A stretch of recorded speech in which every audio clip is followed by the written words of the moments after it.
Bonjour et bienvenue sur Actualia Tech, la chaîne d'information multimédia, sans oublier notre blog, actualia.fr. En ce jour, nous allons parler de Monsieur Google et de sa nouvelle politique de plus en plus en vogue de bloquer les pubs. La fin d'une ère, les bloqueurs de publicité face aux évolutions de Chrome. Le manifeste V3, c'est un tournant pour les extensions. L'annonce de la transition vers le manifeste V3 dans Google Chrome a suscité de vives réactions au sein de la communauté des utilisateurs et des développeurs. Cette nouvelle version de l'API des extensions, bien que visant à améliorer la sécurité et la performance du navigateur, impose des contraintes significatives sur les capacités des bloqueurs de publicité. Les principales limitations de Manifeste V3 pour les bloqueurs de pub.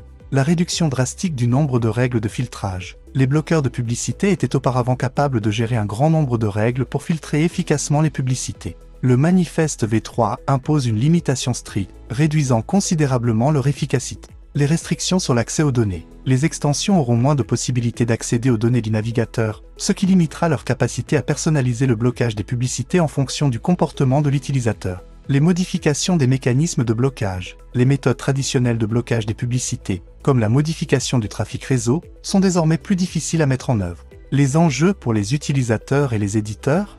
Les enjeux pour les utilisateurs. Moins de contrôle. Les utilisateurs auront moins de contrôle sur le contenu qu'ils voient en ligne, car les bloqueurs de publicité seront moins efficaces pour filtrer les publicités. Une expérience utilisateur dégradée. Une augmentation du nombre de publicités intrusives pourrait dégrader l'expérience de navigation sur Internet. Des abonnements payants. Certains développeurs d'extensions pourraient proposer des versions payantes de leurs produits pour compenser la perte de fonctionnalités et continuer à offrir un service de qualité. Les enjeux pour les éditeurs.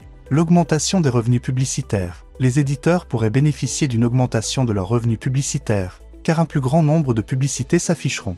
La nécessité de proposer un contenu de qualité. Pour attirer et fidéliser les utilisateurs, les éditeurs devront proposer un contenu de qualité et une expérience utilisateur optimale, même en présence de publicité. L'adaptation aux nouvelles technologies. Les éditeurs devront s'adapter aux nouvelles technologies publicitaires, comme les publicités natives et les formats interactifs, pour optimiser leurs revenus. Quelles sont les alternatives et perspectives? Les navigateurs axés sur la confidentialité. Des navigateurs comme Brave, Firefox ou Vivaldi proposent des fonctionnalités de blocage de publicité intégrées et personnalisables. Les extensions basées sur le Manifeste V3. Les développeurs de bloqueurs de publicité travaillent activement à adapter leurs extensions aux nouvelles contraintes de Manifeste V3 en proposant des solutions plus légères et moins gourmandes en ressources.